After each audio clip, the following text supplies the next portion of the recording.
think she's a special woman, this woman, and I think she's done an amazing job. This is Lyndy McIntyre. And everybody knows what the living wage is these days. Well, you should do. It's largely part because of her. It's defined as the income necessary to provide workers and their families with the basic necessities of life. It's made a huge difference, and sits above the minimum wage. Lyndy was the head organiser for the movement, and her book, Power to Win, details the history of the movement in New Zealand. And she is with us now. Lyndy, nice to see you. G'day. Good morning. Good morning, kia ora. Hey, lovely to see you, Duncan. Yeah, you too. Haven't seen it's been a few years. Hey, you've done well. No. You've done really well with this. I reckon it's taken off and it's taken grip. And even this place here at MediaWorks, we don't pay anyone below that living wage because we believed in it in the end. Well done. Right? Yeah.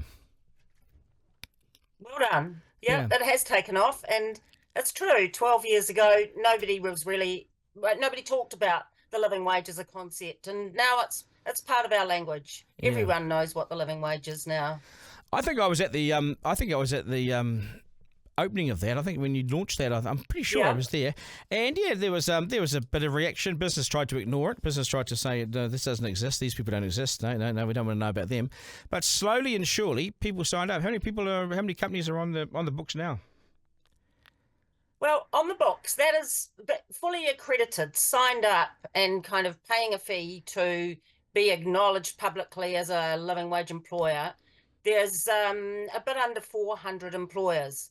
But I just want to break that down a bit because I'm so interested in the discussion that you're having this morning, especially targeting the big banks. And you're quite right in what you've been saying.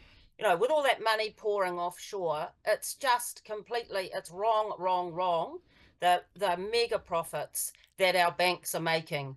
But all the banks now, it took a long time, but all the banks, the whole banking sector in New Zealand are accredited living wage employers, every one of them. Well, that's a good thing. What that means, you might think, oh, well, chief executives and banks don't need the living wage. We're actually talking about the contracted cleaners who are cleaning overnight, cleaning branches, where there are any, cleaning head offices. We're talking about the security guards picking up money, that dangerous job. We're talking about hospitality workers in cafes. So the pressure and the visibility of the living wage concept and campaign and the people power behind that has put pressure on the banks not to do everything we want them to do, but to deliver it in that one respect, to become living wage employers. And that's been one of the big achievements. It's changed the life of tens of thousands of workers who are employed largely by contractors within our banking yeah, that's services. crucial. No, it's really crucial, and well done. Congratulations, and good on you for that too, because it has. And as I say, it's lifted the rates of pay here. But this company I know a few years ago decided,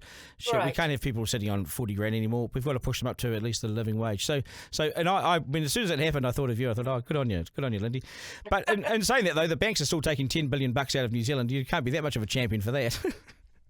I don't think you're not hearing me being a champion for the banks. I'm being a champion for any employer who does the right thing and lifts the staff of their lowest paid. And I've been so interested in the conversation that you've had this morning.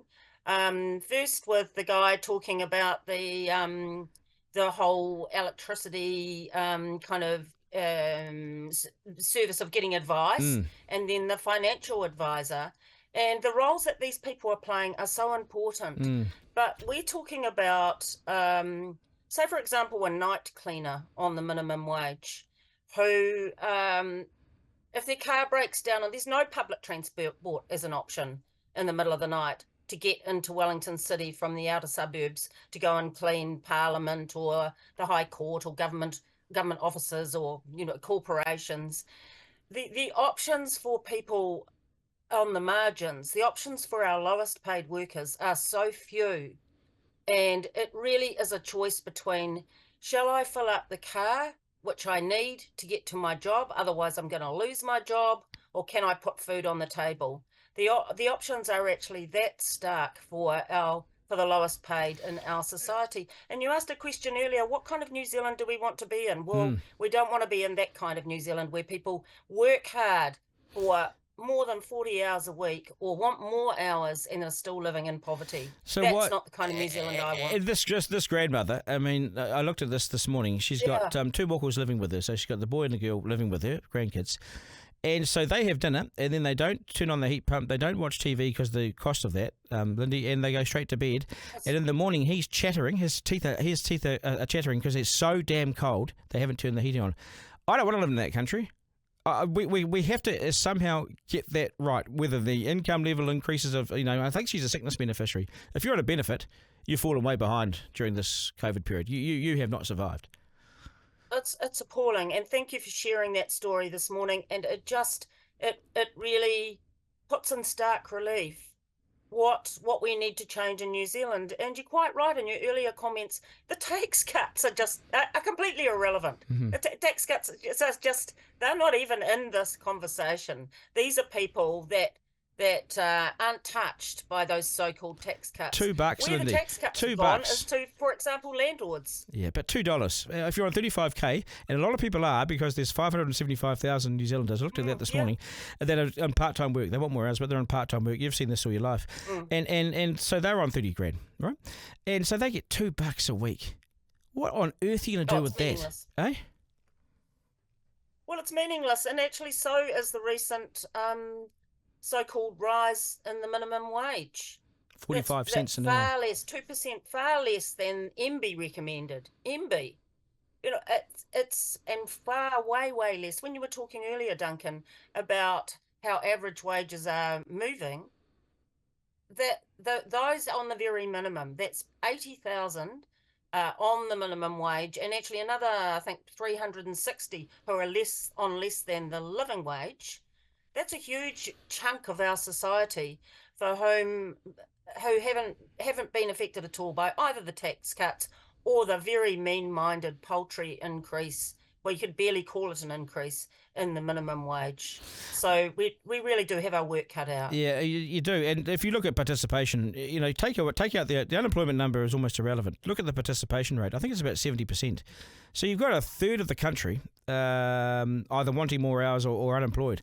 That's massive, Lyndy, and that's the real issue right there. It's not productive. That's not giving them better lives. The jobs aren't there, and certainly the pay rates aren't.